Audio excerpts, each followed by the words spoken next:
You've probably been told that you need to do a DAAIP course. Good luck with that. 12-month waiting list, or it's closed, or it's broken, don't have a criminal record, whatever the excuse might be. And even if you could get on one, let's be honest, most of them don't teach you anything real. They shame you, label you, then shove you out the door with a certificate and no clue how to fix what went wrong in the first place. That's why I've built this, the Domestic Abuse Accountability and Insight Program.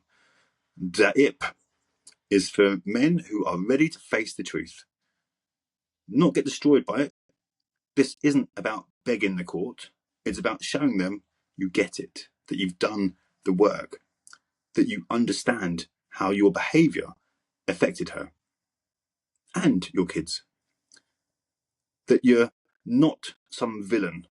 You're a man, human, flawed, but fucking trying. If that's you, stick around, because this program just might help you prove to the court what they don't want to believe.